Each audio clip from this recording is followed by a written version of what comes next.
8 seconds in, imagine the sound of footsteps on cracked, weathered wood in an abandoned attic, echoing through the darkness like a heartbeat in slow motion. The camera pans over a leather-bound ledger, its edges frayed and pages yellowed with age, each page scratched, stained, and marred by ink and, disturbingly, what seems like blood. The whisper of a voice breaks the silence, soft, chilling, almost conspiratorial. They thought we were forgotten. They were wrong. Outside, the wind shakes the shutters, rattling the glass in a way that sounds like cries long since silenced.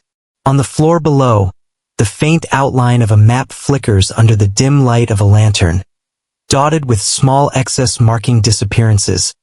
Disappearances that townsfolk pretend never happened. Families vanished overnight, children stolen in the dead of night, women dragged through forests, men ambushed on silent roads, and no one dared to speak of it. It is said that every town has its secrets, its shadows hiding behind curtains and closed doors. But this is a darkness so profound that it devours memory itself. At the center of this terror was a woman, a predator whose name, Patty Cannon, carried an almost mythic resonance in whispers and old letters. She was not merely a criminal. She was a force that bent reality, warping the lives of everyone who crossed her path. The air feels thick with the weight of the unspeakable, and the forest outside seems to lean closer, as if eavesdropping. The ledger waits, patient, containing the stories no one was supposed to hear, stories of fear, control, and the systematic destruction of innocence. And as the first seconds of our descent into this hidden world pass, the truth becomes unavoidable.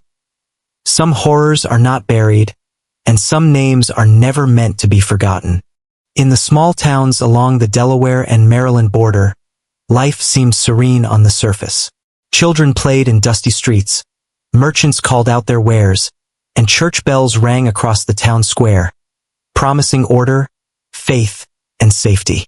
But beneath that ordinary calm, a shadow moved, slower than the eye could track, more patient than time itself.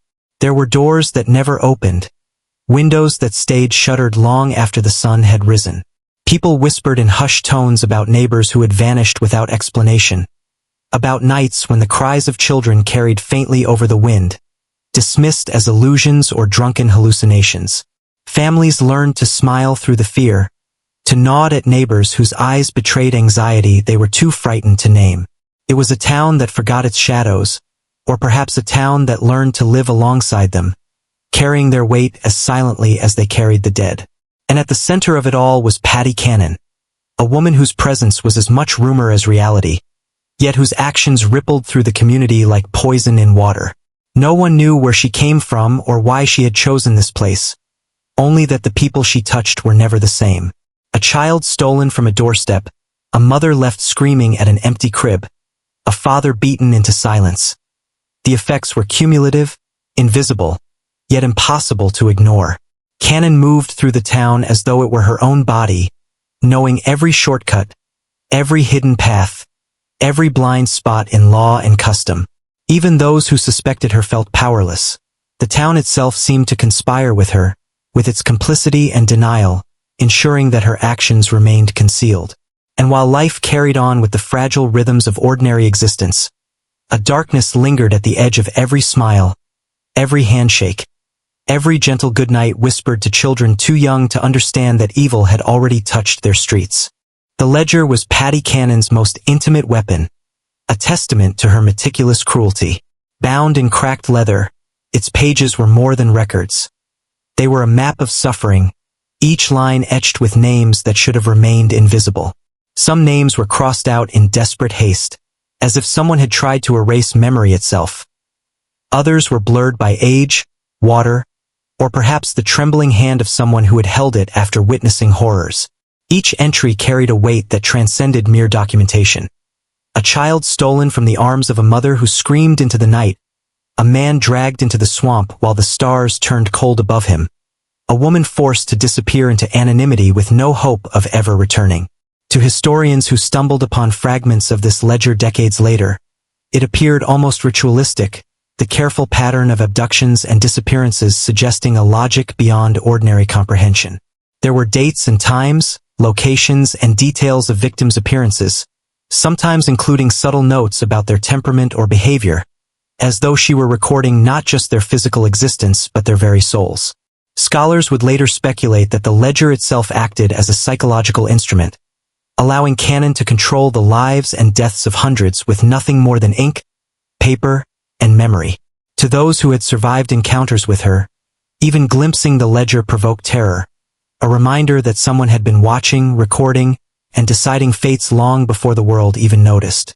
The ledger was a kind of altar, a silent monument to lives erased, a tool for enforcing compliance, fear, and silence. Its pages whispered the stories that society refused to hear, the invisible testimonies of families and communities traumatized, and it demanded attention. And while the leather browned with time and the ink faded into shadows, the power it held, the truth it contained, refused to die. In the ledger's silence, the echo of screams lingered, a reminder that history remembers even when people pretend it does not. Churches, the supposed sanctuaries of morality and safety, became unwitting accomplices in Paddy Cannon's reign. Inside their walls, sermons spoke of salvation, forgiveness, and divine protection. Yet behind heavy wooden doors, the same walls absorbed whispers of fear and secrets too dangerous to speak aloud. Orphanages, supposedly places of refuge for children without homes, became warehouses for her stolen victims. Beds remained empty but meticulously made, toys were arranged with unnatural care, and the air smelled faintly of damp wood and disinfectant, masking the terror that once passed through. Clergy members and caretakers, bound by both fear and faith, often turned a blind eye, either seduced by Cannon's charm, coerced by her threats, or rationalizing her deeds as tests of morality or divine providence. Parishioners whispered about missing neighbors or children, but these murmurs were quickly suffocated by fear, disbelief, or social pressure. To challenge Cannon meant risking one's reputation, livelihood, or even life. She moved among these sanctuaries with an almost spectral grace, offering loans, aid, or assistance to those in need before exploiting the very trust they had placed in her. Every act of kindness was carefully calculated, a way to entangle families in her web, ensuring compliance and silence. The churches, with their stained glass windows catching the fading light, seemed to watch, silent observers to a moral corruption they were powerless or unwilling to confront. Candle flames flickered across stone floors, casting shadows that seemed alive, echoing the hidden cries of the innocent. Within these hallowed spaces, faith became both shield and prison. Families who sought protection found only the illusion of it, and the townspeople gradually learned that no ritual, no prayer, no sermon could safeguard them from the predator in their midst. The sanctuaries became instruments of control, subtle accomplices to a terror that thrived precisely because society believed it could not exist within walls that promised safety. The swamps surrounding the Delaware and Maryland borders were not just terrain. They were graveyards, hiding horrors too deep for ordinary memory. Mist clung to the water like a suffocating shroud, twisting tree roots snaking beneath the surface, swallowing evidence of lives extinguished. Paddy Cannon moved through this watery labyrinth with the confidence of a predator at home in her domain. She knew every bend in the creek, every hidden sinkhole, every reed that could mask the faintest movement. Children, women, and men, her victims, were taken from their homes or workplaces and transported into these natural tombs.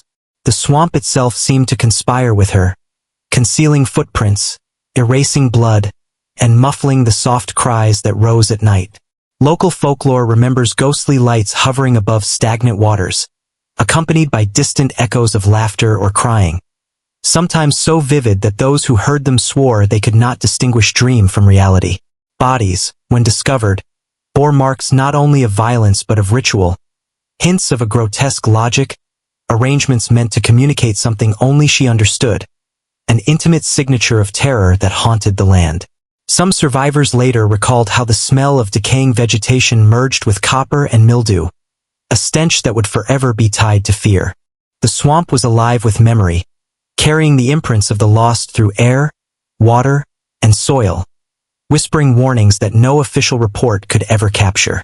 Hunters, fishermen, and wanderers spoke of feeling watched, even when the swamps were empty, their instincts unerringly accurate, their sense of unease inexplicably deepened.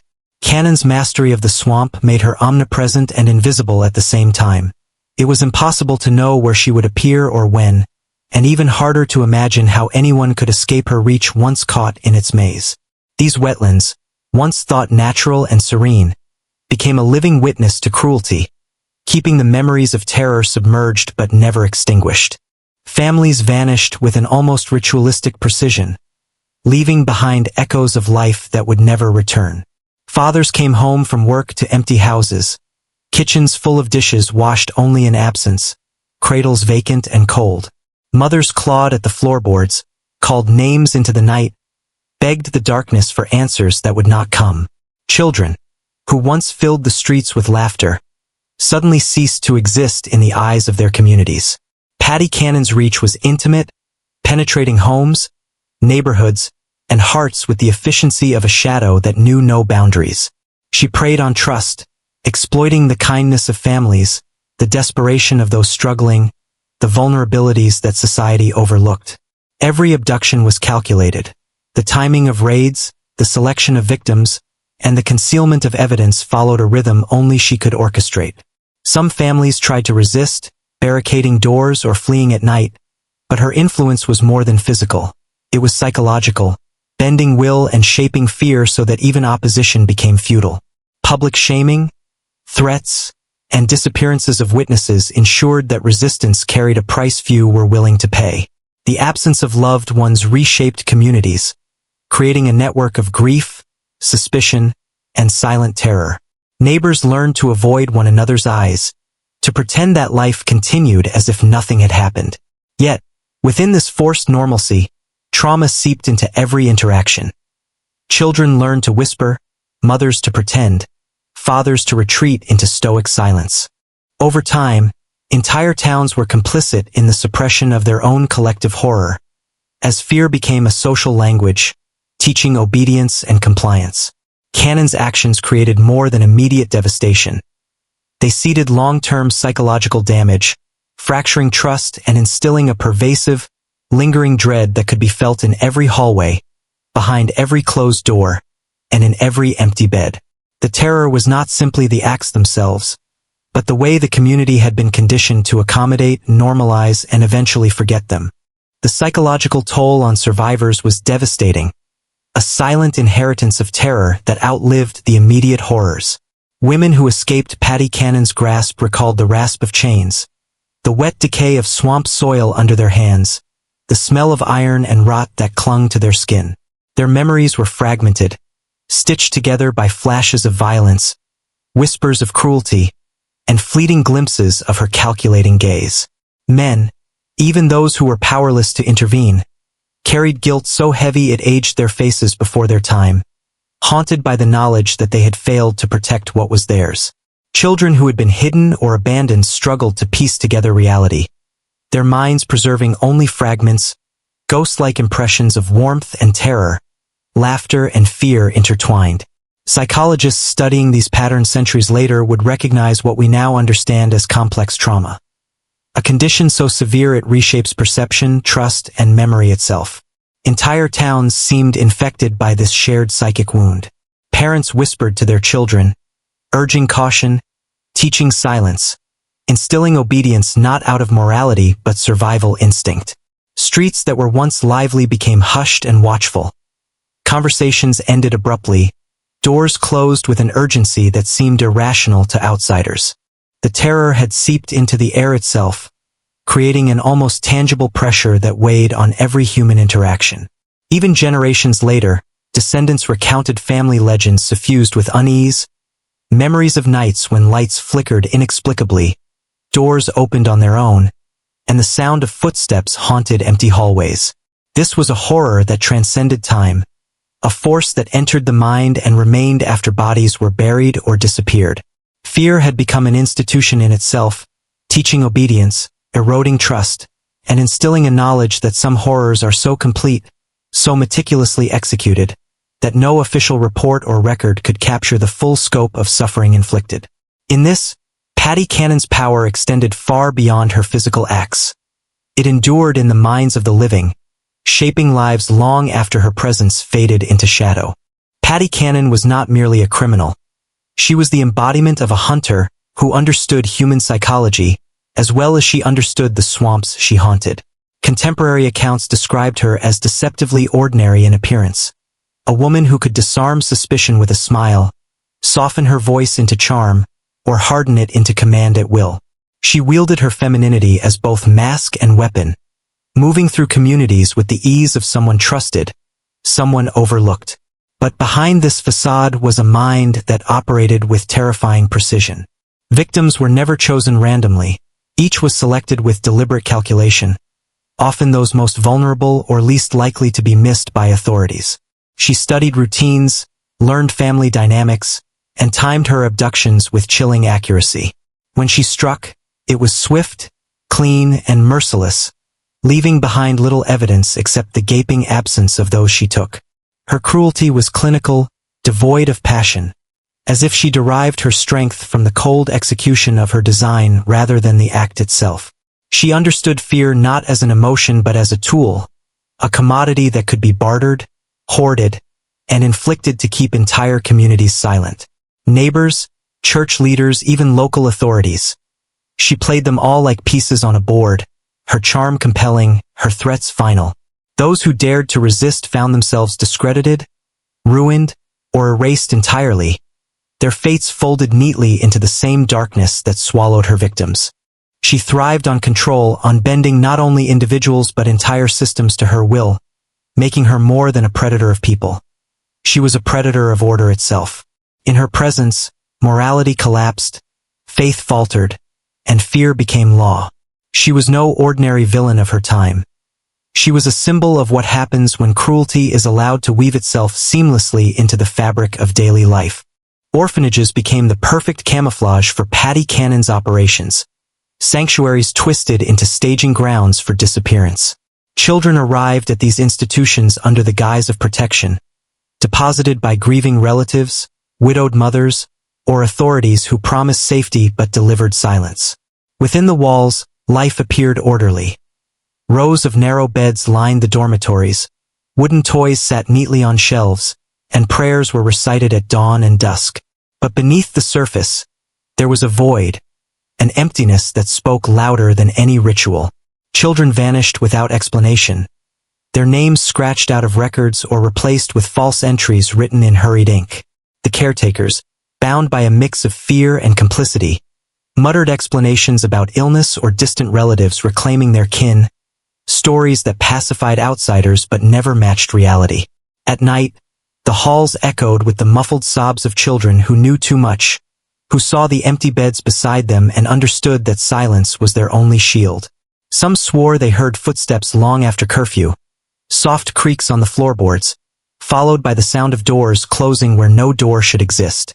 The orphanages themselves became haunted spaces, not by the dead but by the living, the children who learned to make themselves invisible, who clutched one another in the darkness, knowing they might not wake to see their friends again. Patty Cannon's violence was not random. It was racial, deliberate, and sharpened by the cruel logic of her time. Her victims were predominantly African Americans, both free and enslaved, men, women, and children whose lives were deemed disposable by the very system that should have protected them. In an era when slavery's shadow hung heavy over every household, Cannon found cover in prejudice. If a black man vanished, authorities assumed he had fled for freedom. If a black child disappeared, it was explained away as neglect or misfortune. Every systemic bias became a shield for her cruelty. She exploited these blind spots with ruthless efficiency, knowing no sheriff would devote real resources to the missing, no court would demand accountability, no church would risk its standing to investigate. The ledger revealed this pattern with grim clarity. Lists of names, many marked only with a first name or no name at all, stripped of identity and reduced to property in her careful script. Each entry reflected not only her personal brutality but the larger machinery of racial violence that allowed her to flourish unchecked. And it was not only the abductions.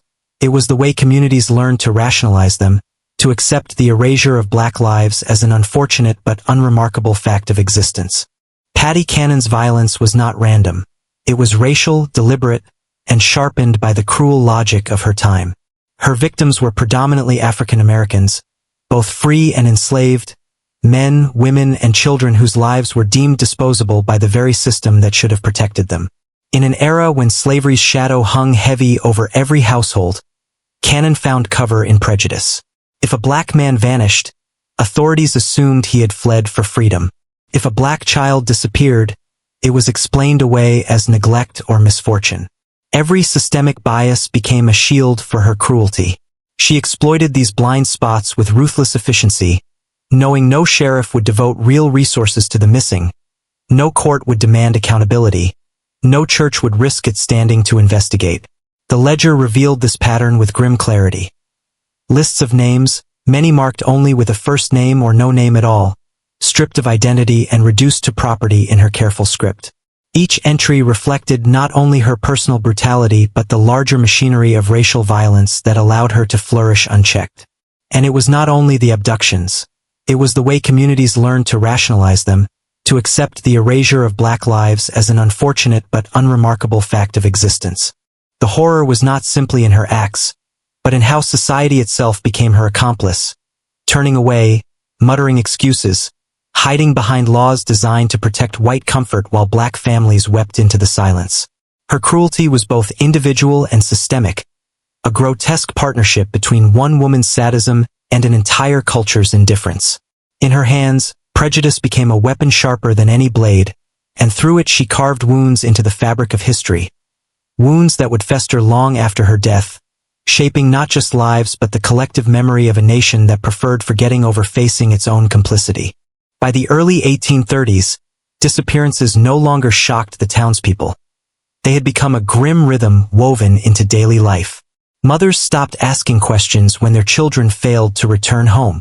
Fathers learned to swallow their rage, for open resistance only invited more loss. It was as though the community itself had been broken into submission, conditioned to expect absence like one expects winter or flood. The streets grew quieter after sundown. Shutters were bolted, lamps extinguished early, and no one lingered on porches for fear of what the night might bring. The vanishings spread like infection, and each case was absorbed into silence. A merchant's assistant who never opened the shop again.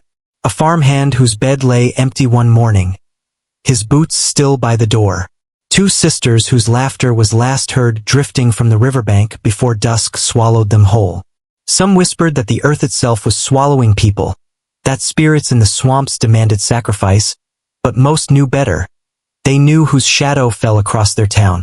Witnesses claimed to see a tall figure moving between houses under moonlight, wrapped in black, her movements as steady and deliberate as a hunter stalking prey. Some swore they heard the faint sound of wagons at midnight, wheels grinding over gravel and dirt, carrying away the lost while their families dreamed uneasy dreams. Still, no one spoke openly. To name her aloud was to invite her gaze. To accuse her was to vanish yourself. The disappearances multiplied until they no longer felt extraordinary but inevitable, an unspoken contract between predator and prey. In this silence, the community itself was reshaped, not by faith, not by law, but by terror. It was not only lives Cannon erased, but the very possibility of a town unmarked by fear. The law was supposed to stand as a shield, but in the world of Patty Cannon, it was blind, deaf, and pliable. Reports of missing families, stolen children, and suspicious wagons were filed, but they vanished into drawers, never to be investigated. Sheriffs delayed searches until evidence was gone. Judges dismissed claims as rumors, and constables turned their faces away when whispers grew too loud. When a body surfaced in the swamp, bloated and bound, it was written off as a runaway fugitive or a vagrant who wandered too far. Cannon understood this perfectly. She exploited every flaw, every prejudice, every loophole. Bribes slid quietly into greedy hands. Threats pressed heavily on those who hesitated. The few men who tried to pursue the truth often met ruin. Some were discredited, accused of corruption themselves, their reputations dismantled before they could speak. Others simply disappeared, their absence folded neatly into the same silence that devoured her victims. The law became more than negligent. It became her accomplice, a silent shield for atrocities no one dared to name. And the irony was cruel. The very institutions meant to uphold justice instead became mechanisms of denial, validating her power by refusing to confront it. Historians later uncovered fragments of police logs, notes from magistrates, and signed testimonies, each one revealing a larger pattern of avoidance. The machinery of justice did not fail by accident. It was designed to look away when the victims were poor, black, or socially invisible. Cannon thrived in that blindness, her crimes concealed not by shadows alone but by the deliberate unwillingness of the law to see. And so, the myth of order remained intact, while beneath its polished surface, terror flourished unchecked, sanctioned by silence, legitimized by complicity, and carried out under the banner of a justice system that chose cowardice over truth. The churches should have been a sanctuary, yet they became another mask for silence. Pulpits thundered with sermons about sin, salvation, and obedience, but never about the children who vanished from their pews. Ministers spoke of God's will when mothers wept in the aisles, their hands trembling as they begged for answers. The congregations, bound by fear and ritual, turned their eyes downward, mouthing hymns while the air thickened with grief no one dared to name. It was not that they were blind. They knew who cast the longest shadow over their town. But the church walls became walls of denial, built as much from scripture as from cowardice. Rumors whispered that Cannon herself attended services on occasion, sitting in the back with her head bowed, her presence so commanding that no minister dared to condemn her aloud. To speak against her was to risk losing more than faith. It was to risk your life, your family, your place in the fragile safety of silence. And so, the sermons grew hollow, the prayers mechanical, each Sunday service another performance meant to convince the town that God still watched, that justice still mattered. But to the grieving families, the church became complicit. Crucifixes that once symbolized hope now looked like silent witnesses to betrayal. Stained glass windows filtered the sun into colors of false comfort, their beauty mocking the truth festering outside. Faith, once a refuge, twisted into another prison of unspoken agreements, where survival meant kneeling beside your tormentor and pretending not to see. In those pews, beneath the hymns and hallelujahs, the silence of the congregation was louder than any sermon, echoing the same message as the courts, the sheriffs, the orphanages. You are on your own. And in that void, terror thrived, cloaked not only in shadow but in the language of God. The orphanages were perhaps the darkest chapter of all. To the outside world, they were places of refuge for children abandoned, unwanted, or left behind by tragedy. But within their walls, whispers said otherwise. Records show that Cannon often visited these institutions, sometimes with donations, other times under the guise of adopting or hiring children for housework. The matrons, overworked and underpaid, rarely asked questions. A child leaving with her was recorded as placed or transferred, and no one followed up on where they went. For Cannon, orphanages were hunting grounds cloaked in legitimacy. Children without families had no advocates, no one to raise alarms when they vanished. Their identities were erased with a single stroke of ink, names struck from the registry as if they had never existed at all. Survivors' accounts, discovered years later, tell of children huddled together at night, whispering about the woman with the hard eyes who came in carriages at dusk. Some swore they saw her marking the beds of those she intended to take next, a silent ritual that filled the dormitories with dread. And yet no authority intervened. The very institutions that claimed to shelter the vulnerable became complicit in feeding them to a predator. The symbolism was unbearable. Walls painted with scripture verses, crosses hanging over doorways, all promising protection, while beneath them children were selected for disappearance. It was not simply neglect, it was betrayal sanctified by silence. The orphanages became funnels into Cannon's network of suffering, each missing child buried beneath paperwork that excused their absence. Behind their locked gates, innocence was not preserved but harvested, and the echoes of those stolen voices still linger like a curse, haunting the very idea of sanctuary. In the dim candlelight of those halls, protection was an illusion, and trust itself was the first victim. The townspeople carried their fear like an inherited sickness, passing it from parent to child as though it were stitched into their very blood. Generations grew up beneath the shadow of Cannon's reign, their identities shaped not by who they were but by what they dared not say. Families developed rituals of silence, teaching their children never to speak her name, never to walk alone after dusk, never to answer a knock at the door past midnight. Children learned to sleep lightly, listening for the creak of wagons on gravel, their innocence eroded by constant vigilance. Fear became a language, unspoken but understood in every glance exchanged at market stalls, in every whispered prayer before bed. To live in that town was to live in a theater of performance.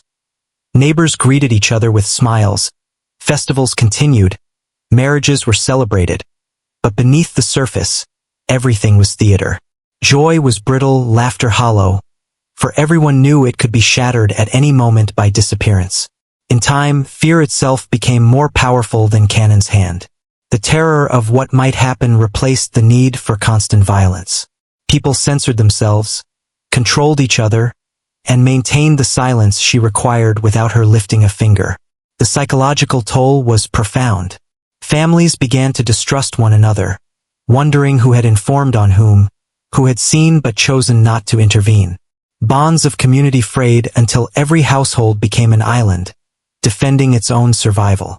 This, more than any corpse, was her true legacy. A town hollowed out by dread, incapable of resisting, incapable of uniting, conditioned to obey without orders. Fear did not simply live in their homes. It became their home, a presence heavier than faith, thicker than blood, and impossible to escape. When bodies were uncovered, they rarely emerged whole. The marshes, with their choking reeds and stagnant water, returned fragments. Bones gnawed by animals, cloth stiff with rot, skulls crushed beyond recognition. Graves were shallow, dug hastily in fields or woods, sometimes stacked with more than one victim. Farmers turning their soil would strike something hard and know, instantly, what they had found. Yet these discoveries seldom led to justice. They were treated like stains on the landscape, something to be covered again quickly, as if denial could cleanse the earth. Children wandering too far sometimes stumbled upon pits filled with the remains of those who had vanished, and their screams echoed through the town like accusations everyone tried to smother. No one recorded the names of the dead. Most were poor, black, or displaced, their absence tolerated by a society unwilling to value their lives. What made it worse was the silence that followed each discovery. Families were discouraged from asking questions. Officials declared the remains too decomposed to identify, too ambiguous to assign blame. The earth itself seemed complicit, swallowing evidence as quickly as it was revealed, as if nature, too, sought to conceal her crimes. But for those who lived close to the marsh, the land became haunted. They spoke of nights when the air smelled of iron and decay, when the water bubbled as though something beneath still struggled to rise. Some swore they heard voices on the wind, pleas, warnings, or curses carried through the reeds. Whether imagination or not, the unearthed graves carved wounds into the town's collective memory. They reminded everyone of what lay buried beneath the surface. Not just bodies, but truth itself. And so, each discovery deepened the terror, proving that the soil beneath their feet was not ground but a graveyard. The psychological toll of Cannon's reign did not end with her victims.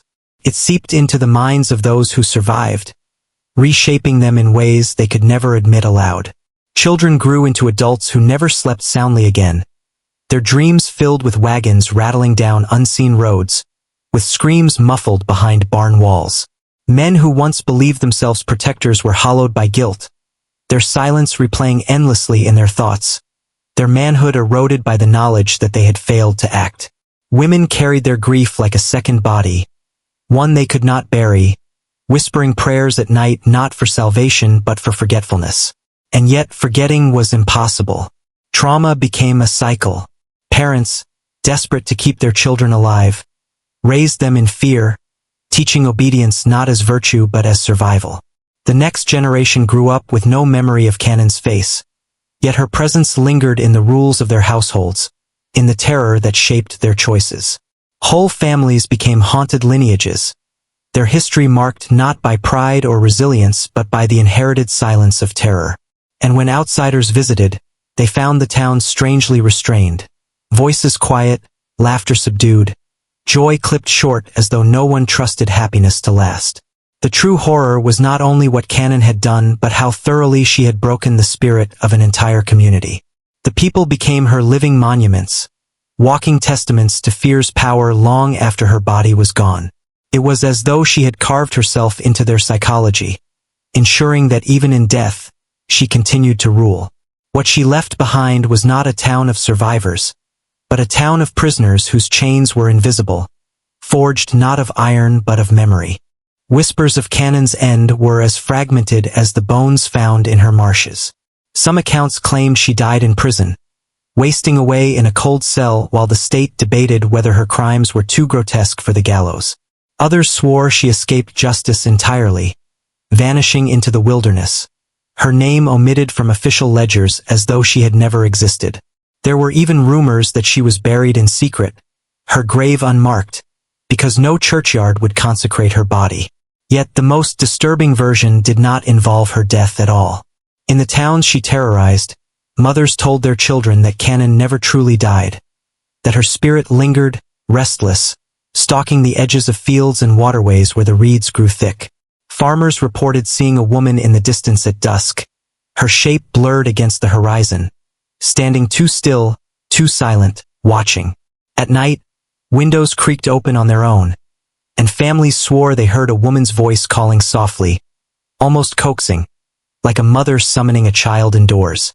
The line between memory and haunting blurred until it was impossible to know whether she lived on through imagination or something darker. Some even believed the silence around her trial was intentional, a pact among officials to bury the story, not the woman. That uncertainty became its own curse. Without closure, the people never escaped her shadow. They could not say when or how she was destroyed, which meant she never truly was. And so, her name lingered in forbidden whispers, her story resurfacing like a wound that refused to close. To this day, the lack of finality ensures that Cannon is not just history, but legend. A figure who straddles the line between fact and nightmare, proof that some evils refuse to die. Generations later, the silence surrounding Cannon's story became almost as sinister as the crimes themselves. Libraries carried no record. Churches avoided the subject in sermons, even though many of their congregants had lived through it. Schools never taught the name, as though erasure could cleanse the past. Yet trauma leaves marks that cannot be so easily buried. Descendants of the town's survivors carried the weight without ever being told what it was. Families passed down a culture of avoidance. Fathers who forbade their children from wandering near the marsh. Mothers who shushed questions about old foundations in the woods. Elders who sat quietly at gatherings when conversation drifted toward history. The younger generation felt the dread without knowing its origin, sensing that their parents' fear was not irrational but inherited. Some scholars who stumbled on fragments of Cannon's story described this silence as a wound the community never allowed to scar. Instead of healing, it remained raw, festering in the shadows of memory. And in that silence, myths grew. Children dared one another to walk to the edge of the marsh at night, whispering that Cannon's wagon wheels could still be heard rolling through the mud. Families swore that illness or misfortune struck those who spoke her name too freely. Silence, once a survival tactic, evolved into ritual, a collective superstition that maintained her presence more effectively than any written record could. To forget her was impossible, but to speak of her was forbidden. In this way, she achieved a kind of immortality, not through monuments or history books, but through the unbroken hush of a town that could never bring itself to confront the truth. She lived on, not as a woman, but as a silence that suffocated generation after generation. What remains of Cannon's story is not history, but a scar buried in the American landscape. Her name is absent from monuments, her crimes scattered in fragments across forgotten archives, her victims reduced to silence. Yet every so often, the land itself seems to remember. Travelers passing through Delmarva speak of a heaviness in the air, an oppressive quiet that clings to the marshes where her wagons once rolled. Hunters find bones protruding from the earth after storms, and no one dares to move them. Some locals still lock their doors at sundown, not from fear of thieves but from a deeper dread that they cannot name. Psychologists who study generational trauma speak of places like this as haunted communities, where grief and violence seep so deeply into the soil that they infect every life built upon it. Cannon's legacy is not just the hundreds she enslaved, tortured, or killed. It is the silence she carved into the hearts of those left behind. In that silence, one finds the true horror. Not the screams of the dying, but the absence of sound after, when a whole town learns to hold its breath. To speak her name is to disturb that breath, to awaken something that still waits in the reeds, listening. Perhaps she is long gone, her bones rotted into the earth. Or perhaps she lingers, not as a ghost but as a pattern, repeating itself whenever fear and greed find a willing host. Every era has its cannons, though their faces change. They thrive in the gaps of history, in the secrets we bury, in the truths we refuse to confront. And as long as silence endures, as long as the land is left to swallow the evidence, she is never truly gone.